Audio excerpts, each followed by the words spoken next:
Thanks, Court. A man convicted of killing a Glenn County couple in a DUI crash almost 30 years ago has just won his request to be released on parole. New this morning, for the first time, we're getting reaction from the grandson of that couple that was killed, Doc and Winona Fox. Action News Now reporter Jafet Serrato is live at Laurel and Tehama Streets in Willows.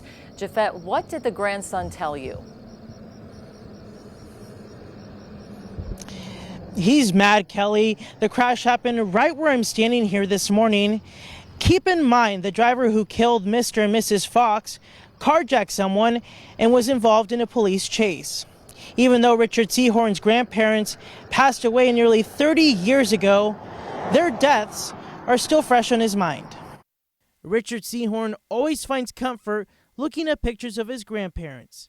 His grandpa, Doc Fox, used to work at an oil company and eventually owned his own car dealership in Willows. I was born and raised out on the river, went to Princeton High School. Winona Fox was right by Doc's side, supporting him every step of the way. The sweetest woman. I don't ever remember her raising her voice, or she was just always happy.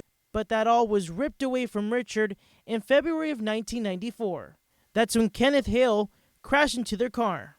Winona died at the scene near Doc's dealership, while Doc was rushed to Enloe Medical Center.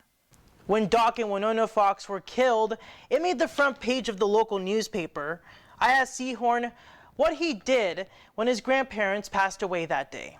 I went to the hospital and got to hold my grandfather's hand and look at him and talk to him, and for maybe 5 minutes, and they wheeled him into surgery, and he never came out.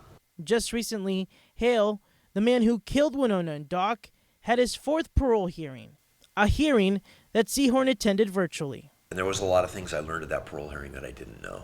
Things about the inmate, and he was in a Nazi gang. He tried to murder a guard with a shank that he made. And when it came for the opportunity to speak, Seahorn couldn't pass it up. Usually I can control my emotions, and I couldn't. But his emotional plea wasn't enough.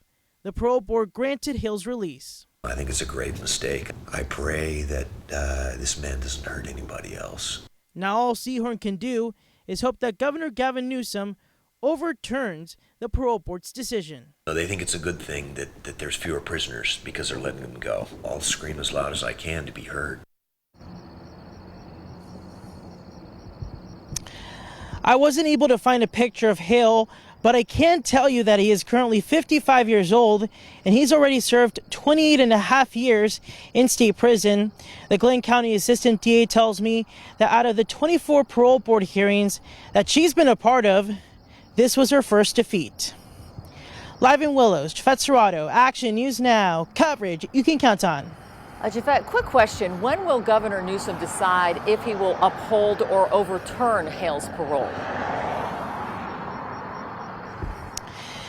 Kelly, he technically has 112 days to respond, but the Glenn County Assistant DA tells me that Governor Gavin Newsom typically makes these kind of decisions within a month. And what's the likelihood that Governor Newsom will overturn the parole board's decision? Very unlikely, Kelly, and I was curious about that question too, so I dug around and found some data from the state. And out of the 2,400 people that get granted parole in the years 2019 and 2020 in our state, only 5% of them were overturned by Governor Gavin Newsom. Kelly? We shall see, and we'll keep people updated. Jafet, thanks for the update on that case in Glenn County.